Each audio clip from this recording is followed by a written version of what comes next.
यहाँ पर उद्देश्य एक ही था कि बड़कागांव के लोगों को, बच्चों को यहाँ बढ़िया से पढ़ाया लिखाया जा सके और वो बच्चे पढ़ लिख कर बड़कागांव प्रखंड का नाम रोशन देश स्तर पर करें। ये कंस्ट्रक्शन फिर कैसे बन गया, तो इसको क्यों नहीं रुकवाए? और जब लाइब्रेरी हमने मतलब अभी लाइब्रेरी का शिलान्यास करने आए, विधायक जी को पता होना चाहिए कि वो ज़मीन जो है वो बिल्डिंग बना हुआ है, या उनका कार्यकर्ता को ये होना चाहिए कि उनको पता है कि ज़मीन किसका है, तो उनको पता करके ही आना चाहिए शिलान्यास करने के लिए। आपकी रहती ज़मीन में सरकारी ऑफिस कैसे होगी? हाँ, ये इसका रीज़न ये है कि मेरे दादा परदादा जो थे वहाँ यहाँ के जमींदार थे। यहाँ पर उद्देश्य एक ही था कि बड़कागांव के लोगों को, बच्चों को यहाँ बढ़िया से पढ़ाया लिखाया जा सके और वो बच्चे पढ़ लिख कर बड़कागांव प्रखंड का नाम रोशन देश स्तर पर करें। ये लोकेशन बहुत अच्छा जगह है, तो देखते हैं अगर उनका ज़मीन है तो फिर हम लोकेशन चेंज करेंगे, कोई बहुत बड़ा इशू नहीं है। सिर्फ और सिर्फ यह जो बिल्डिंग देख रहे हैं, यह सिर्फ और सिर्फ नशेड़ियों, गंजेड़ियों और दारू पीने वाले लोग का अड्डा बना रहा। यहाँ चोरी का सामान खपाया गया। प्रक्रिया में आप 5 साल में कभी मेरे पास नहीं आए। अभी लाइब्रेरी आज से नहीं, बहुत दिन पहले से ही हो गया। एक सेकेंड, अगर आप बोलिएगा मेरा ज़मीन है तो हम तो जबरदस्ती शिलान्यास एकदम नहीं करने जा रहे हैं। हम शिलान्यास कराते थे, कैंसिल करते, लेकिन अब कल से जब काम चालू होगा तो ये सरकारी व्यवस्था है, सरकारी नियम है कि हम भी इसको नहीं रोक सकते। मेरे पर भी सरकारी काम का बाधा का केस सरकार में हुआ है कि नहीं हुआ बताइए? कमदाग में हुआ है, थाना में, यहाँ पे भी हुआ है। तो नियम कानून सबके लिए एक, और हम सीओ वीडियो नहीं है, हम सीओ वीडियो नहीं, अगर इस तरह का कहीं आवेदन दिए बस उसका कॉपी ला के दीजिए। देख लीजिएगा। चाचा मेरी बात समझिए, आप सीओ को जो अधिकृत है जमीन का, हम तो समझेंगे भी नहीं, इतना अच्छे से जितना वो समझेगा, तो आप उसको एक आवेदन दीजिए। अगर आज तक नहीं दिए तो ये सोचने वाला विषय है। और अगर पहले दिए हैं, अगर पहले कोई आवेदन दिए हैं तो उसका हमको कॉपी चाहिए रिसीविंग। और अगर हमको कभी नहीं दिया। नमस्कार, मैं पिंटू कुशवाहा दिनकर आज बड़कागांव के तहसील कचहरी के बगल में बना हुआ पुस्तकालय भवन, जो 2007 में इसका शिलान्यास किया गया और लगभग 2013-14 में यह बनकर कंप्लीट हुआ था, और यह बड़कागांव के लोगों के लिए पढ़ाई लिखाई के लिए यह पुस्तकालय भवन बना था, जिसका मैं बड़े विडंबना के साथ कहना चाह रहा हूं कि यह बिल्कुल हो ही नहीं पाया। क्योंकि जब से यह बिल्डिंग बना है उसके बाद से आज तक इस बिल्डिंग का कोई भी उपयोग नहीं हो पाया। मैं इसलिए ऐसा कह रहा हूं क्योंकि यह 2012-13 में जब यह बन के स्टार्ट हुआ तो लोगों को एक उम्मीद था कि अब हमारे बच्चे अच्छे से पढ़ाई लिखाई कर पाएंगे और यहाँ के बच्चे पढ़ लिख कर देश स्तर पर अपना नाम रोशन कर पाएंगे, लेकिन ऐसा हुआ नहीं। अब इसलिए नहीं हुआ कि मैं थोड़ा सा बताना चाहता हूँ कि इसमें आज तक पुस्तकालय भवन खुला ही नहीं। यह जो बिल्डिंग देख रहे हैं यह सिर्फ और सिर्फ नशेड़ियों, गंजेड़ियों और दारू पीने वाले लोग का अड्डा बना रहा। यहाँ चोरी का सामान खपाया गया। मैं इवन ये भी बताना चाहता हूँ कि मेरा खुद का मोटरसाइकिल चोरी हुआ था जो यहीं पे खपाया गया था, और उसको 8 दिन के बाद मैंने अपनी मोटरसाइकिल यहीं से निकाला था।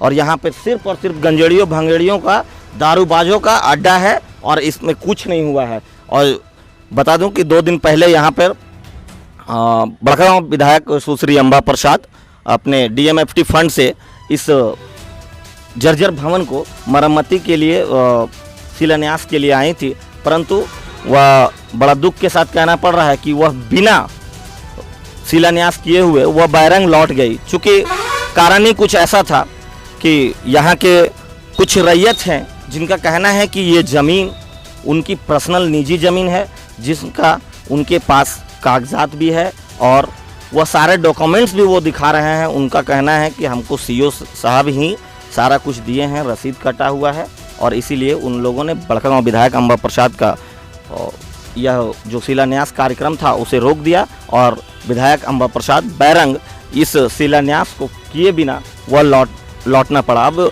हम लोग जानते हैं यहाँ के जो स्थानीय रैयत है जिनका ये कहना है कि हमारा ये ज़मीन है। अब कैसे ज़मीन है, क्या ज़मीन है, वह यहाँ के स्थानीय से ही हम लोग जानेंगे। नमस्कार। हाँ, मेरा नाम MD इलियास हुआ। कैसे आपका क्या कहना है कि कैसे आप कहेंगे कि ये ज़मीन हमारा है, या कुछ तो डॉक्यूमेंट्स होगा आपके पास? हाँ, मेरे पास 1951 से रसीद ये खतियान मौजूद है, ओरिजिनल जो मेरे पास है, अभी मेरे हाथ में है। उसके बाद 2000 ये एनआरसी जब चालू हुआ उस टाइम जो खतियान खोजा जा रहा था, मेरे फादर को, डैडी को, ये दादा परदादा को पता नहीं था कि वो खतियान कहाँ रखा गया है, क्योंकि गरीबी में ज़िंदगी गुजार रहे थे। पेपर कहाँ कहाँ रखा गया, कितना प्रॉपर्टी है, इनको पता नहीं था, समझे ना। ये खतियान जो था, हम 2013 में हमको थोड़ा सा फादर बताएं कि बहुत सा ज़मीन मेरा है। तो 2013 में एनआरसी जब ये लागू हुआ था तो उस टाइम खतियान खोजा जा रहा था। खतियान खोजने के बाद खतियान हमको मिला। खतियान मिलने के बाद एक हम अंचल के पास लेटर दिए कि मेरा सूचना अधिकारी के तहत जो मेरा खतियान का ये प्लॉट है, ये प्लॉट को पूरा विवरण दिया जाए।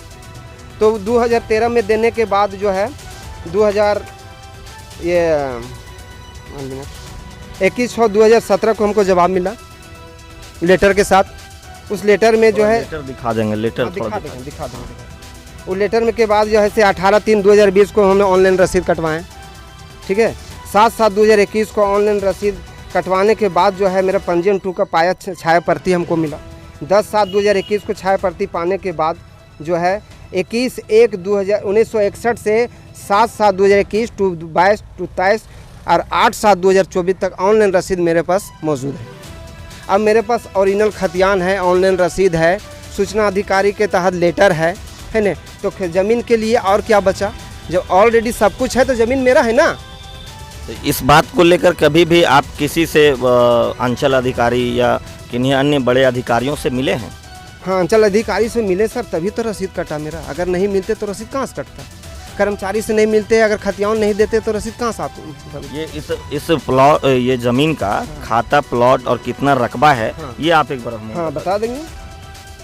खाता नंबर 88 है, नजीब कलाल के नाम से दर्ज है, वल्द बालो कलाल के नाम से दर्ज है। उसके बाद 2566 में 17 डिसमिल है, 2567 में 17 डिसमिल है, उसके बाद 2568 में 23 डिसमिल है और 1919 में 10 डिसमिल है। टोटल 67 डिसमिल का रसीद मेरे पास ऑलरेडी मौजूद है। एक जानकारी मुझे ये भी था कि ये बिल्डिंग के अलावा जो तहसील कचहरी जो बना हुआ है, वो जो सामने देख रहे हैं तहसील कचहरी, वो उन लोगों पर भी, उस ज़मीन पर भी आप लोगों का दावा है, ऐसा मुझे पता चला था। दावा हो सकता है या दावा है भी, इसलिए कि हम ज़मीन को अभी नापी नहीं कराएं। कुछ पैसा ना रहने के कारण रैयत लोग, तो हम लोग 3 रैयत होते हैं, 3 रैयत इकट्ठा एक जगह मिल नहीं पा रहे हैं। कोई बम्बई में, कोई दिल्ली में, कोई बनारस में, कहाँ है। इकट्ठा ना रहने की वजह से हम ऐसे नापी नहीं कराएं। अगर नापी कराते तो ऑलरेडी हमको पता हो जाता कि 17 डिसमिल यहाँ है, 17 डिसमिल यहाँ है, 23 डिसमिल यहाँ है, 10 डिसमिल यहाँ है। टोटल 67 डिसमिल का रसीद जो है ऑनलाइन कटवाए हैं। ये हम नापी करके दिखाए नहीं, एक बार नापी हुआ तो भैरवैली पूरा अच्छी तरह से नहीं हो पाया। चूँकि मुझे ये जानकारी है और मैं जब से देखते आ रहा हूँ कि इस तहसील कचहरी से पहले यहाँ पर जो खपड़ेल का तहसील कचहरी हुआ करता था, तो इसका मतलब ये है कि बहुत पहले ज़माने से यहाँ पर तहसील कचहरी हुआ करता था, ठीक है। तो ये कैसे हो पाया कि आपकी रैयती ज़मीन में सरकारी ऑफिस कैसे हो गया? हाँ, ये इसका रीज़न ये है कि मेरे दादा परदादा जो थे वहाँ यहाँ के ज़मींदार थे और काफ़ी ज़मीन था। 3 एकड़ 26 डिसमिल ज़मीन मेरा खतियान में शो कर रहा है अभी भी, है ना। तो उतना ज़मीन रहने के बावजूद भी वो जो है, जब उस टाइम जो है रसीद वगैरह नहीं काटा जाता था, तहसीलदार लोग आते थे, तहसीलदारी के लिए एक जगह मांगते थे, तहसीलदारी करके चल जाते थे। ये ऑलरेडी आपको भी पता होगा सर, ये आपके फादर को भी पता होगा। तो वो आए और नजीब कलाल जो ज़मींदार थे उन्हीं को खोजा जाता था, जिनका ज़मीन रहता था ज़्यादा उन्हीं को खोजा जाता था। तो उनको खोजा गया, बोला कि आपके पास ज़मीन है तो हमको तहसीलदारी के लिए थोड़ा सा जगह चाहिए। वो जगह दे दिए यहाँ पे, वो तहसीलदारी किए 6 महीना, 8 महीना, 7 महीना। उसके बाद जाते जाते एक झोपड़ी बना के चले गए। इसमें मेरे दादा परदादा केयर नहीं किए, जो बन गया, कोई दिक्कत नहीं। तो अभी क्या आप लोग चाहते हैं कि वो जो तहसील कचहरी है उतना ज़मीन आप सरकार को दे देना चाहते हैं या फिर उससे भी लेना चाहते हैं? हम सरकार से दावा कर यहाँ ये रिक्वेस्ट करते हैं, आग्रह करते हैं कि आप जो बना चुके हैं उसमें अपोज नहीं है, लेकिन आप जो नए विलम्ब को डाला जा रहा है, कभी ये बस पड़ाव के लिए बनाने के लिए जा रहा है, बस पड़ाव के लिए जो मुझे भी ये जानकारी था कि एक बार यहाँ पर बस पड़ाव के लिए व्यापार संघ के द्वारा आया गया था और बस पड़ाव के लिए 18/3/2020 को यहाँ जो बस पड़ाव के लिए जीसीपी बना गया, जो राजेश सोनी का जीसीपी चल रहा था, मैं उनको रोका गया। रोकने के बाद बोले कि आप मेरा ज़मीन रहती प्लॉट में आप जीसीपी क्यों चला सकते हैं? आपका जीसीपी अगर भाड़े में आए हैं तो पुनः आप चले जाएं, आपसे रिक्वेस्ट है। नहीं तो मेरा ज़मीन तो पड़ा हुआ, आपका भी जीसीपी पड़ा रहेगा। तो वो जल गई है। जाने के बाद रोकथाम किए, रोकथाम करने के बाद यहाँ ब्रेक हो गया, बस पड़ाव नहीं बना।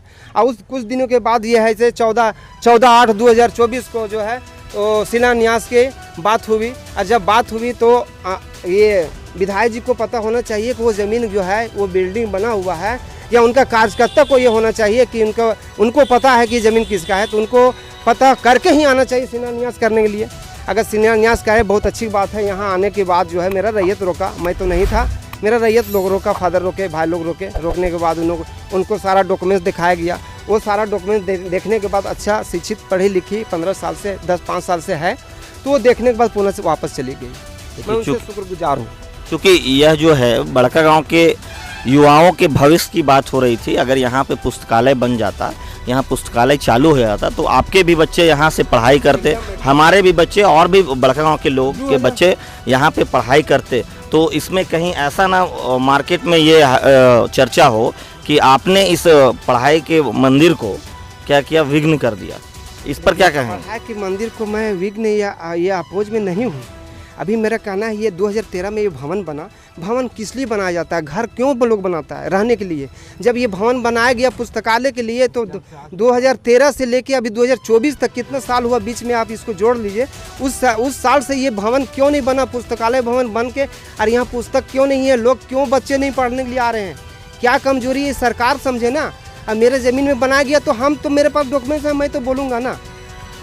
देखिए ये आपने सही सवाल उठाया कि 2013 से ये बनकर तैयार है और अभी तक पुस्तकालय भवन चालू नहीं हुआ। इस बीच में 15 साल लोकनाथ जी जो मेरे दादा हुए, वो 15 साल रह चुके विधायक के पद में, तो उस टाइम ये चालू क्यों नहीं करवाए? उस साल रह चुके हैं, ये क्यों नहीं कराएं? उस समय ये नहीं चालू हुआ था, ये 2013 से है। हाँ, और 2013 में वो विधायक नहीं थे। 2013 से जो भी विधायक थे, जो पद में थे, उनको तो होश होना चाहिए ना कि मेरा बिल्डिंग वहाँ पड़ा हुआ है पुस्तकालय के लिए, बच्चों लोग भविष्य खराब हो रहा है, इसको मैं चालू करके और स्टार्ट करके कराया जाए, क्यों नहीं कराया?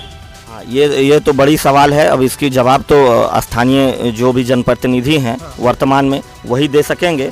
और चलिए, इसके अलावा भी और कुछ कहना चाहेंगे? नहीं, मेरा कुछ कहना नहीं, बस मेरा ज़मीन है ना। मैं सरकार से आग्रह करना चाहता हूँ कि मेरे ज़मीन में अगर भवन बना हुआ है, आप ऐसे इस भवन को पूरा एक बार सो अच्छी से नापी कीजिए।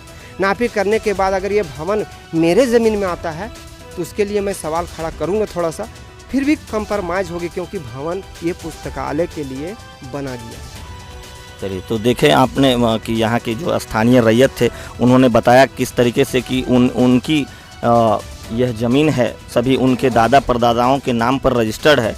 और उन्होंने ये भी बताया कि यहाँ पे जो तहसील कचहरी जो बना हुआ है, उस समय के हमारे दादा परदादा ज़मींदार हुआ करते थे, और इसीलिए ज़मींदारी के नाम पर उन्हें तहसील कचहरी के जो लोग अफसर होते थे, तहसीलदारी करने के लिए आते थे, उनको ही वो थोड़ी सी ज़मीन दिए थे, पर वो यहाँ पे झोपड़ी बना के चले गए, जो बाद में यहाँ पे पक्का मकान बन गया है। और जो इधर ये पुस्तकालय भवन की बात है, उनका कहना है कि ये पुस्तकालय भवन है, यहाँ के लोगों को इससे पढ़ लिख पाएंगे, लेकिन उनकी यही एक छोटी सी समस्या है कि उनको न बताया गया इसके बारे में। और उनका कहना है कि अगर उनकी ज़मीन है तो वो उनसे बात करे और उनसे कॉम्प्रोमाइज़ करे।